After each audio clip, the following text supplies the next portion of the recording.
Brought to you by Silly Linguistics.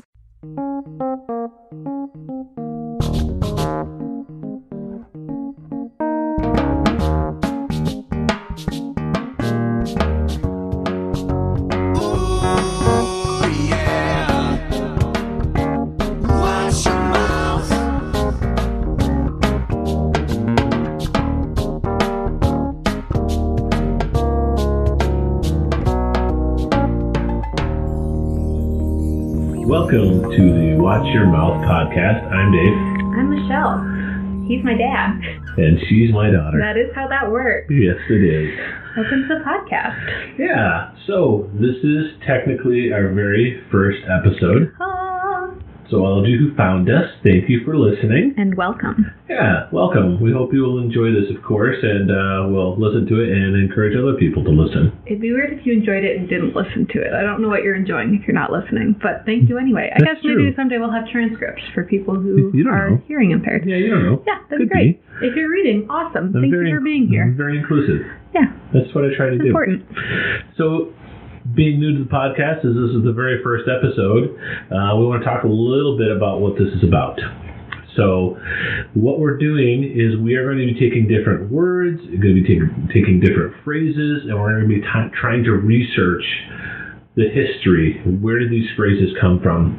So, I want you to think about phrases that you've heard all your life. And maybe you are the curious type of person who tries to think of, well, why do we say that? Like, where did that come from? So we're going to be taking different phrases and words and terms, and it's very open-ended. So there will be times we'll even talk about different songs that everyone knows, as in today's episode, or even sometimes people that are very well known, and kind of just getting the history. So it's a little open-ended. So it's kind of like an etymology. Yeah. Not like an entomology. Etymology. Yeah, not entomology. That's bugs. Right. We're not talking about bugs. Or enterology, which is... Enterology? That's like stomach doctors. Like, you're an enterologist. Yeah, so they study your gut. Yeah, I should know that because I had a... Never mind. They don't... Our listeners don't care. They're like, why? My father had a colonoscopy lately. That is what he's referring to. Yeah, that's true. And you needed to know that. Starting out with the poop talk. That's right. And, there'll be more. Not a lot, but... yeah, there's going to be some. Sorry, y'all. It's okay. But, we need to be honest and fair with our listeners right up front as to, the type of things. They have to trust us. Well, they kind of do. They have to. You must trust us. That's what we're going for here. So, so that's what we're doing on the podcast here, and we're starting off with a good one today. Now, I'm going to also be honest with Michelle, this is our third time recording this specific episode. It's the first episode. We've hit some bumps. We've learned a lot about recording and along the way. So, this is the one that's going to stick. Hopefully this is the one that you all are hearing. I hope so. I guess so. We'll find out. All right. So as we launch into this episode, I just before I tell you exactly which one we're going to be researching today, a little bit of backstory. Okay? So around 1893, two sisters wrote the most recognized song in the entire English language. Is it Let It Go from Frozen? Two sisters. It's close. But see, those sisters didn't write that song. They were fictional characters. What? I know. And Santa's not real. So I'm sorry. It's sad. It's true. But yeah, these are real sisters. And before I tell you what this song is, because we're going to talk about a song today, I want to give you a few facts about this song. Number one, it is considered, as I said earlier, the most recognized song in the English language. And when I found that out, I got thinking, I'm like, well, what would number two be? Mm-hmm. And number two is actually For He's a Jolly Good Fellow. You don't hear that one as often anymore. No, you really don't. But I also haven't been to a parade in probably like 8 years, so... Did they sing that at parades? I feel like they do, like in a 4th of July parade, I don't know. Who's or like singing? A inauguration parade. Are those a thing? Inauguration parade? Yeah. I don't know if any of those things are true. When I become mayor someday, you can sing it in my honor. Michelle Teasma. Yeah. All right. That works. This song that we're going to talk about, not for He's a Jolly Good Fellow, but this number one song who I have not identified yet what it is, but I think some of you probably already know. But anyway, this song, we're going to be talking about in a minute, has played a very important role in the copyright laws in the United States and even around the world, which is kind of nuts. And even though it was written in the late 1800s, it's only been in the last few years that the copyright has officially expired. That's a long time for a copyright, yeah. It is, and we're going to actually talk about things like public domain. So one of the things you're going to find, dear listeners, in our podcast is we'll start with a phrase or a song or a lot of different things. And the journey that we go on can be pretty fun and kind of surprising at times. We are bunny trail people. We are going on many a bunny trail. And you get to go with us. So pack your bags. Come along with us. Pack a lunch. And let's see where we go. Anyway, back to the song. This song is probably one of the first songs you learned all the words to. And, little hint here, if you're like most people, you hear it every year. Okay. That's right. I'm talking about Bohemian Rhapsody. Oh, of course. No. Oh. No, I was just being silly. That's not true at all. I'm talking about Happy Birthday. Oh. Or... Wait. What? Huh? What were you going to say? What were you going to say? Or, to state the full name, Happy Birthday to You. It's February. My birthday's in October. Well, as you well know, I would hope. I do know your birthday very well. No, that's the name of the song, Happy Birthday to You. But it's not my birthday. I wasn't wishing you a happy birthday. But you're going to lean into this joke? You're just going to keep going with it? Is that what you're going to do? Okay. Can you tell that we are father and daughter? Probably. We sound the same. It's probably very difficult to tell who's who because our voices are identical. I don't think that's true at all. No, probably not. No. Mine might be a little lower than yours. Just a little bit. So, back to Happy Birthday. Did you know that there is actually a second verse to the song? I did not know that. Yeah. We all know the first. I assume we all know the first verse. But the second verse is, from good friends and true, from old friends and new, may good luck go with you, and happiness too. How nice. It is sweet. Yeah. Why do you think that dropped?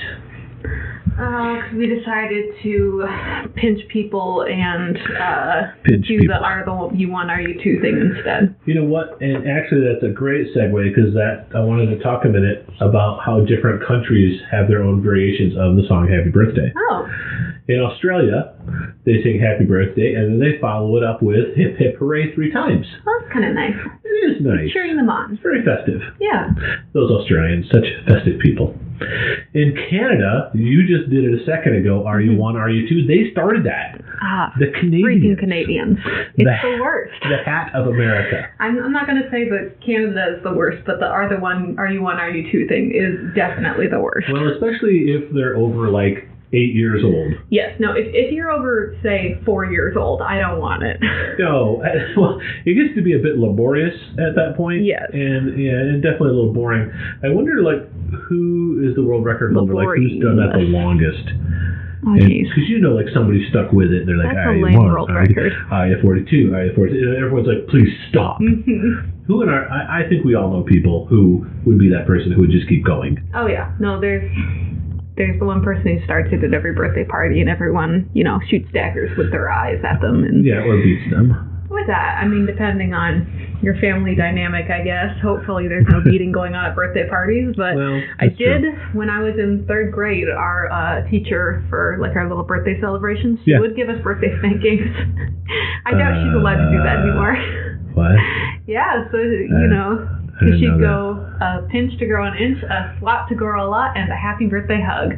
She would actually pinch you and spank you. Well, there's a lot going on there that I don't think we'd be comfortable with anymore. No, like I said, I think she probably doesn't do that anymore. No, if she's even teaching at all. She was great. She drove a little moped. She was rad. But all right. Yeah. The moped driving teacher who was a bit inappropriate at times, maybe just loved her kids a little too much. So, Australia, Hip Hip Hooray. Canada, Are You One, Are You Two? And I also thought this was interesting. In many other countries where English is not the primary language, they will still sing the song in English. That's very interesting. But the one that got me, I thought was the most interesting, was in Iceland, when after you sing it, they hit you in the head with a frying pan. Oh. violent. No, that's not true. I made that one up. So we just you're slandering the Icelandic peoples. We just lost all the Icelandic visitors, and probably the Canadian ones. Did we lose the Canadians? Maybe, because I did say they were the worst very briefly. So maybe they dropped off before I explained myself. But they're thick-skinned people. Well, they have to be. It's real cold up there. Well, sure. Yeah, we're almost there. We are in Michigan, dear listener, and it is cold here. If you're listening, you are probably also in Michigan. But there's a solid chance of that at the beginning of this show. Thanks for listening, Mom. Appreciate it. If not in Michigan, write in. Let us know where you're at. Yeah. Where would they write into? Like, where would they go? Oh, we have an email that I don't have in front of me right now, but I will bring it up later. Keep on talking. Okay. All right. So, Happy Birthday, written by these two sisters. So let's talk about the sisters a little bit. We've got our friends Patty and Mildred J. Hill. Patty. I feel like it's a little unfair that Mildred has a middle initial, and it's mentioned in some of the research I did. Did not find any middle initial for Patty. I mean, I think it's probably just a preference thing. Some people really like their middle names, and some people don't so much. And it's kind of like how you don't. I mean, you're a junior. Do you like being called Junior? Nope. Please don't. Yeah. No. Not a fan. Also, don't like being called by my middle name. I'm not a big fan of people knowing my middle. No one calls me by my middle name, but I'm not a huge fan of that either. But it is what it is. Has anyone ever tried to call you by your middle name? Not really. I feel like that's like a choice some people make. Not that have done it and lived. Oh, no. Just kidding. I won't mention it on the podcast then, because then I'm next. No. The origins of Happy Birthday are admittedly a bit murky. It's kind of contested. As many of our things will be. We will let you know when there's some mystery afoot. And we have actually recorded more than one episode here. And so some of the ones, as we've done some research on different topics, do get like we're not sure. And we try to give you our best guess. And sometimes we will actually put our own opinion in as to where we think things are going to, or how it actually came about. So our friend Patty Hill, and we pretty accepted that these two sisters are the authors, a little contested, but she, born in the 1800s, she was a kindergarten principal in Louisville, Kentucky at the time, and Mildred J. was a pianist and a composer. And originally it was not a birthday song, it was actually a welcome song for the kids to sing. Oh. Now, did you ever wonder, and I want you to think about this, and I kind of wondered about this a little bit. When you go to restaurants normally, like no restaurants, they, the ones where they're like, attention everybody, and they get someone who's really loud and obnoxious, and they start making noise and clapping, and they try to coerce and manipulate the entire restaurant to sing happy birthday to some customer, some poor unsuspecting fool who's had a birthday and then is going to be publicly embarrassed or honored. And some poor waiter who has to do that to get paid. Well, there's some people who are clearly loving it. Yes. There are those, but I have also been a waiter before, and I was not one of those who enjoyed that process. Did you do that? We did do that from time to time at Russ's, if it was requested. Did you lead it? I never had to be the leader, but I did have to join in, because sometimes they want like a whole squad to come do it. Yeah. Yeah. There's a lot of enthusiasm and numbers and stuff going on there. But yeah, so you go to a restaurant and you're not going to hear happy birthday, and they have their own weird little renditions, is because actually up until 2016 happy birthday was still under copyright law.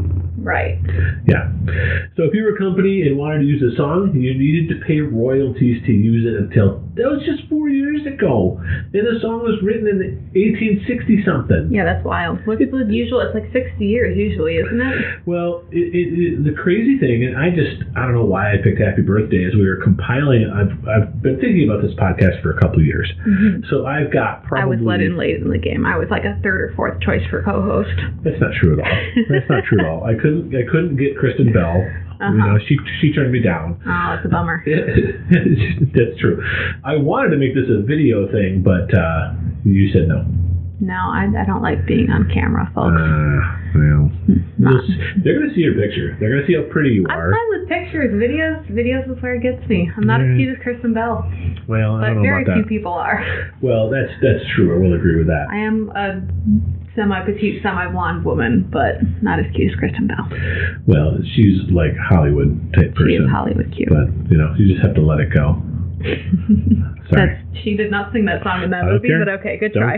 Don't care. Still ties in. But yeah, we're going to talk about things like copyright. We're going to talk about things like I said, public domain.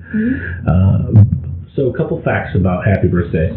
By one estimate, this song is the highest earning single song in history, with estimated earnings about $50 million US dollars. Wow. So Patty and Mildred J are pretty darn rich there, huh? Nope, they're dead. Richly dead. You can take it with you. Ooh, no, I don't think they made much money on this song at all. Yeah. Because it kind of got gobbled up by a different a company back in the 1920s. Corporations taking the money. Look at that. Yeah, the man took the money, and that company got bought out by a different company, and we're going to touch on that in a second. But these two sisters, and this is what kind of gets me, is this is obviously a very well-known song. These two sisters just kind of write this little morning ditty to welcome kids into school, becomes the highest earning song of all time. Wild. It is kind of crazy. And it's, of course, referenced in all kinds of movies, and everyone knows it. And the thing that really surprised me is how much the impact it's had on copyright laws in America and around the world. And there's actually... We don't have time in this episode to go into all the details, and plus it's kind of boring. That's an important thing about our podcast too. Like we said with stuff before about things being contested, our episodes are going to be good starting off points for research. We definitely want to, inspire and encourage you to continue research past what you learn here. We're going to do our best to be as factual and as thorough as possible in these topics, but definitely do your own research too, because research is fun and learning is fun, and it's a good skill to practice. Even if you're not a student anymore, it's good to, keep up the learning spirit.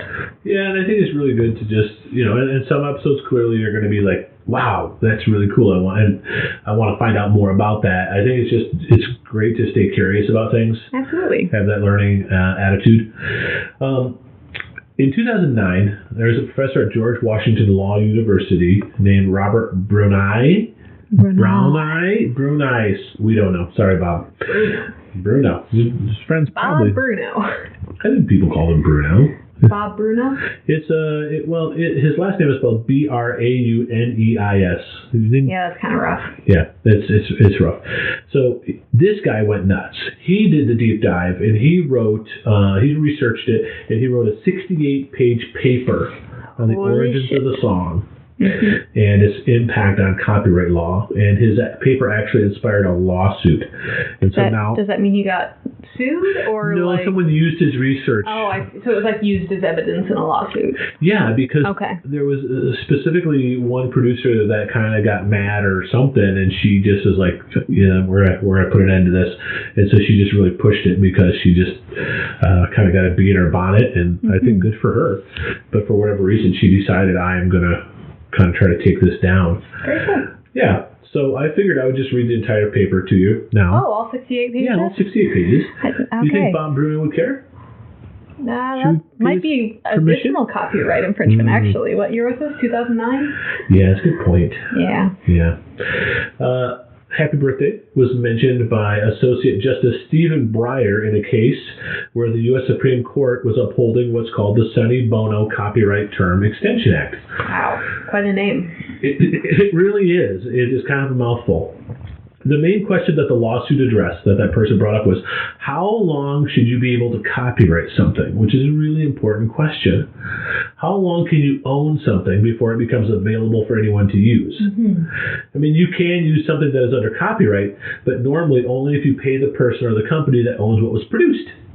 And you know that.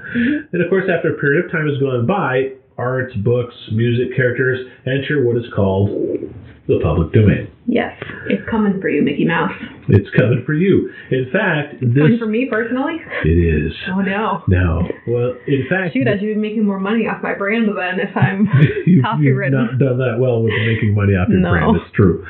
But yeah, Disney's actually pretty concerned about this because Mickey Mouse is coming up, and some of this lawsuit stuff, Disney was involved apparently. As they are in everything. They got their little white glove fingers and everything. Well, do they all have to wear the Mickey Mouse gloves? I mean, that would be bad, I think. So. There's some roots there. We'll probably talk about Mickey Mouse someday and some of his more unfortunate roots. Well, we don't want to get sued by Disney, though. You know, defamation of Mickey Mouse? Yeah. Because they have those high-powered lawyers, and they could come after our little podcast. That's true. Please don't, Disney. We love Disney. Great. So I talked a minute ago about the company that ended up buying Happy Birthday, and it actually was owned recently by a company called Warner Chappell.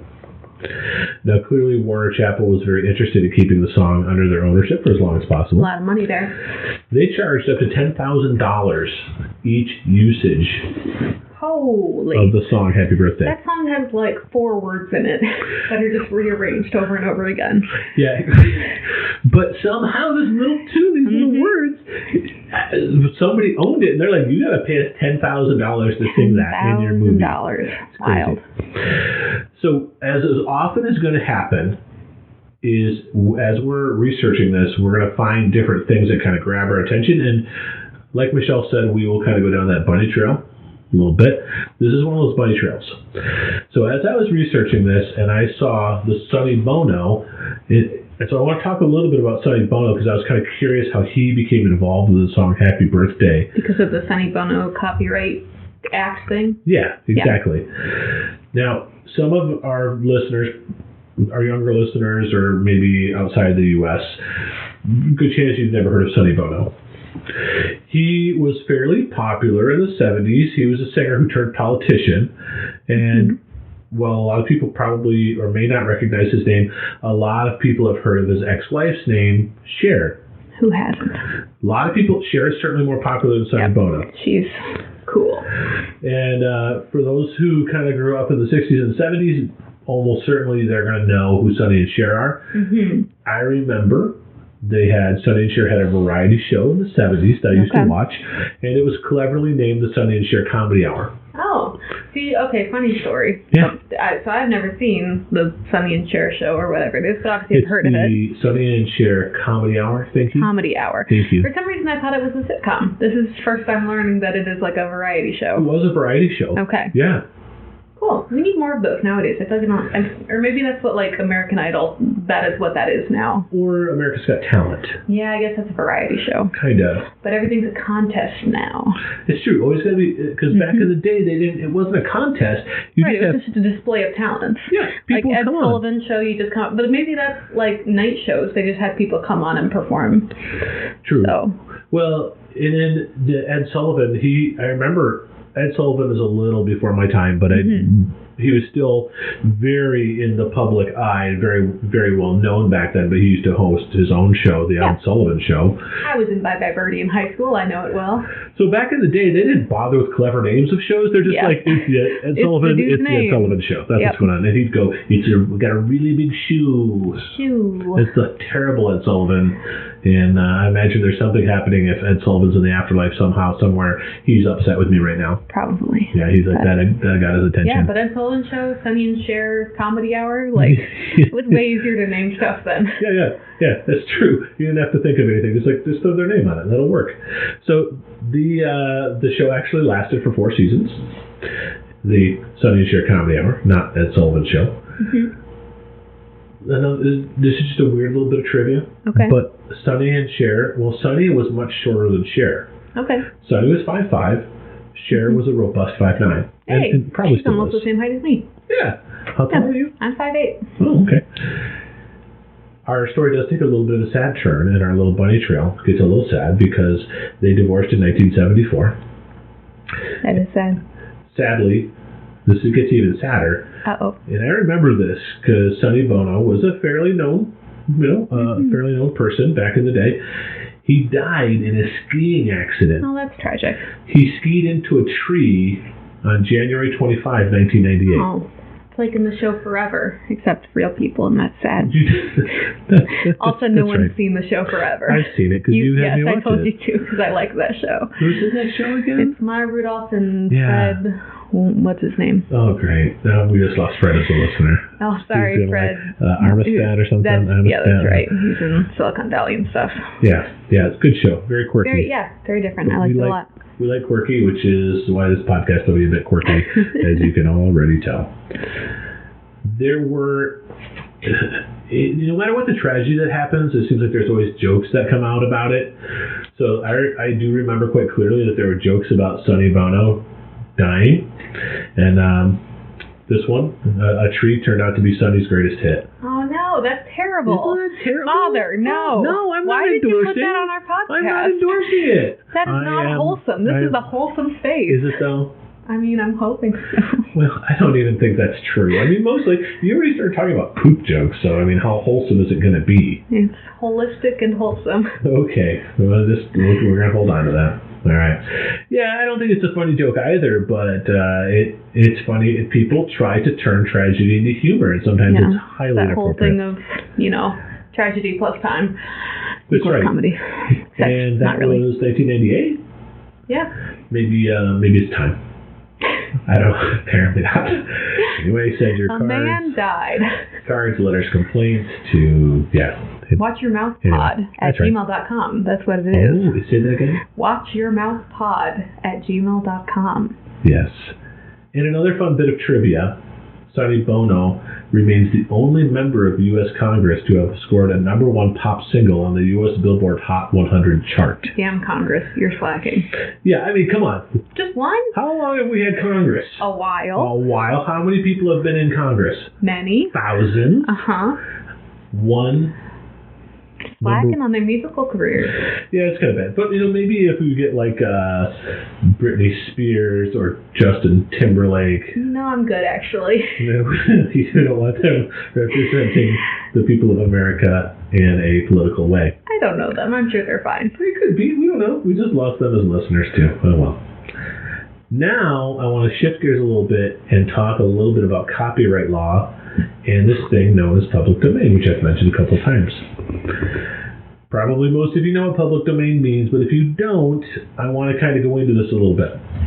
I found a pretty simple definition on the Stanford College website over at stanford.edu. And I was going to mention this a minute ago in our intro, and I'm going to bring it up now because I just remembered it. As we're doing our research, we're not just going to Wikipedia. This is very true. Now, we might get some facts off Wikipedia, but we go to a lot more websites than just Wikipedia. Google Scholar is our friend. Yeah, so is Word Detective. Yeah. Have you seen that yet? I have not, but I think you mentioned it before. It's pretty good. So there'll be a variety of resources that we're pulling from because we like to be a little bit more, we want to verify our sources and everything, cross-check, and The term public domain refers to creative materials that are not protected by intellectual property laws such as copyright, trademark, or patent laws. The public owns these works now, not an individual author or artist. Anyone can use a public domain work without obtaining permission, but no one can ever own it. It's no man's land with media. That's right. And it's a really important concept, and it's something that had to be brought up and dealt with, because when you create content or create something that people want, how long do you get to own that? Yeah. I think it's an important question. Yeah, for sure. Because we need to protect creators and enable them to create and be motivated to create by being able to make money and survive off of their creations. But at the same time, they can't clutch it forever with their cold, dead hands. Wow. Although maybe I would have liked if Mary Shelley's works weren't in the public domain, because the number of times that Frankenstein's been bastardized does hurt my soul a little bit. Yeah, that's not the last time you're going to hear about that, listeners. I'm going to tell you that right now. It's my favorite classical piece of literature. And it's an important work. And it is. There have been a lot of good adaptations of it, and there have been some decidedly terrible ones. Yes, there have. I think we should, before too long, I really feel like you should do an episode on Frankenstein. Oh, really? I really do. Okay. Because you're passionate about it. You already know quite a bit about it. Maybe I'll do an episode on Mary Shelley. We were going to talk about people, and she was a pretty incredible figure that not a lot of people know about, I feel. Well, I didn't know much about her until you kind of got into that. I mean, I knew Frankenstein, of course. Yeah. And you've given me a lot of information already on Mary Shelley, and she is a very interesting person. The mother of sci-fi. Yeah, exactly. Also of the goth movement, in my opinion. Which was not necessarily, I don't know if we want to credit her for that or blame her for that. We just lost all our goth listeners. Oh, no. We're That's a good number of my friends. Really? Yes. I was a theater kid, and that lends you to being friends with a lot of different cliques in high school, because theater kind of incorporates a lot of different cliques. Oh, sure. So, yeah. All right. I have no problem with that. I just didn't know that. As we're talking about, getting back on point here, it is really important to give the creators a chance to profit from the work, because if we didn't have things like copyrights and trademark, larger companies would just come in and steal every great idea and profit from it, and then the people who created it would never be able to benefit. And I certainly believe that people who create something should be able to benefit from it if there is some type of financial benefit to be had. So this idea of who should profit from the creation of an idea or product has been contested as long as people have been profiting off what they've created. But I was doing some research, and I was looking up what's called the Copyright Act of 1976. This is from the Wikipedia page. This act said that the copyright would last for the life of the author plus 50 years, or 75 years for a work of corporate authorship.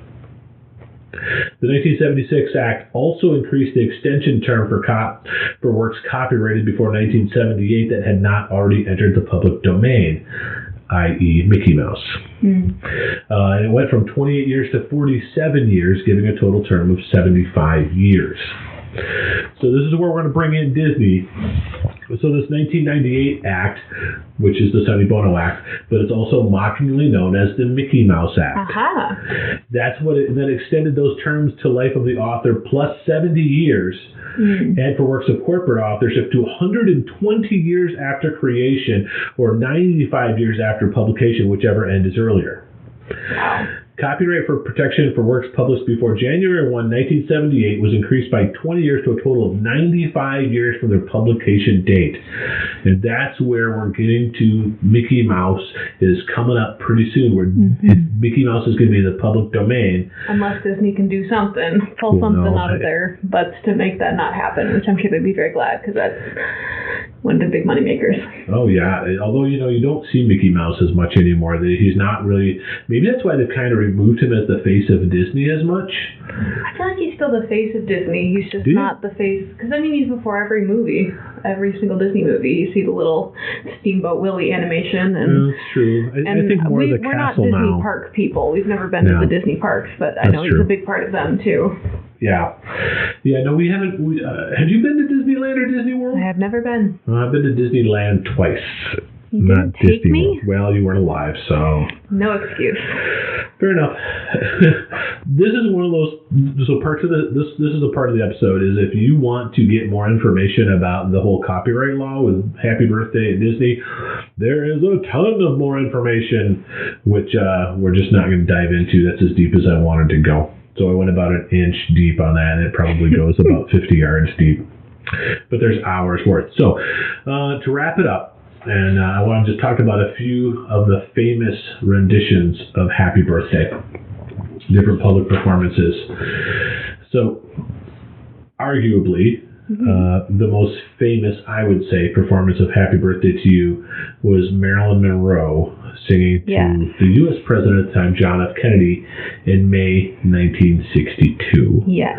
I had a friend in high school. As I before mentioned, I was a drama kid, so I knew some weird kids who would, on people's birthdays, sing that to them, sing Happy Birthday to them in the Marilyn Monroe style, with the movements and everything, and kneeling down, and it was just, it was a lot. Some might even say uncomfortable. He was a very, very nice kid, and still is.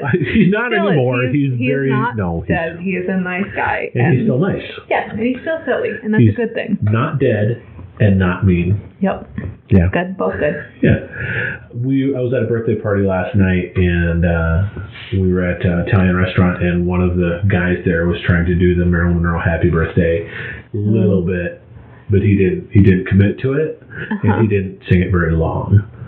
Gotcha. But I feel like that maybe is a good way to reference that piece of culture. Is to just kind of like wink at it and move on with your day. Well, let's say that it was probably a little more than a wink and probably still longer than it should have been. It's a couple long blinks.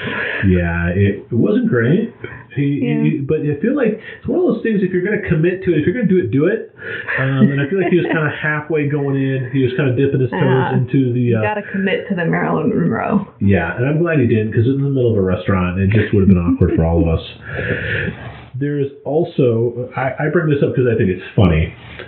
Disney, actually, going back there, they had a cartoon called Ant Farm, and the ant was A period, N period, T period, so I don't know what it stood for. And the characters repeatedly tried to sing Happy Birthday, only to be stopped by others reminding them of the price and that they couldn't afford it because their budget was too low. That's pretty funny. I think it's funny, especially for a cartoon. Mm-hmm. Well, I think it was a cartoon. And then probably... You can tell he did his research. Well, you can't research everything. There's just too much. All right. And then this is a song that has gone off the earth. Whoa. Yeah. On August 5, 2013, the first anniversary of its landing on Mars, NASA's Curiosity rover celebrated its birthday when engineers at Goddard Space Flight Center used the sample analysis at Mars, or the SAM instrument, that caused the rover to sing Happy Birthday on the Martian surface. That is so lovely. Yeah. I like that a lot. Did you know that what they played when Curiosity, rest in peace, when it died? Taps? No, so Curiosity, I think it was last year that they decommissioned it and turned it off or whatever. It had done its work. And they played Billie Holiday's I'll Be Seeing You, which is a very, very sad, sweet little song that my mother once played at her funeral. And so now that song's ruined for me forever. Yeah, but I know about the songs your mom once played at her funeral. Oh, songs plural. There's more songs to ruin. She wants It As Well, the hymn It As Well. That is a lovely one. Yeah, but oddly enough, she wants it played on with kazoos. That's very her. The Vuvuzelas too, probably. Yeah, absolutely. Who doesn't like a good Vuvuzuela at a funeral? Yeah. Yeah, because what we're hoping for is loud, jarring noises. Perfect. Yeah, that'd be great. Yeah, I think that's nice. Curiosity got a nice little Billie Holiday send-off.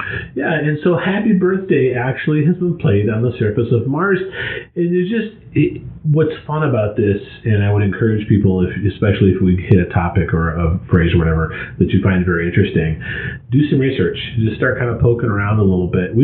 Send it to us because we still want to learn. Because we picked, I've got a list of we've got 75, 80 different phrases and things. So we need more. We do, because we'll run out eventually. And give us ideas. We'll give you shout outs. Yeah, absolutely. And if you hear anything, that you know a bit about and want to add more to, or, corrections, because we're not going to get everything right. No. Just send them in and we'll do our due diligence in righting our wrongs or adding more info that might be helpful. And we'll probably do some corrections and elaboration episodes that are all just compilations of those if we get enough of that kind of thing. So. Yeah, definitely. And if there's something that we get egregiously wrong, we're gonna address it. Oh yeah, for sure. We're not necessarily gonna do a fact check at the end of every episode. Be an active part of our podcast. Yeah. Well, that's what I have, Michelle. That's what we've got for. That's my research. That was what I have. Well, thank you all for listening so much to our very first episode. As before mentioned, you can send us emails at watchyourmouthpod@gmail.com. We do have a Facebook group and a Twitter. You can just look up Watch Your Mouth Pod to get to both of those, I believe. Yep. And that's about all I've got. What about you? We're going to start probably by releasing episodes about twice a month to kind of get our feet underneath us and kind of see what happens. Be an every other week basis. Yeah, so we're going to start that way, and then we'll see where it goes. Yeah, absolutely. So thank you to Tony Gebhardt for our lovely, lovely theme song that you heard on the way in and also on the way out. And, okay, thanks all for listening. This has been Watch Your Mouth. I'm Michelle. And I'm Dave. Stay curious, everybody.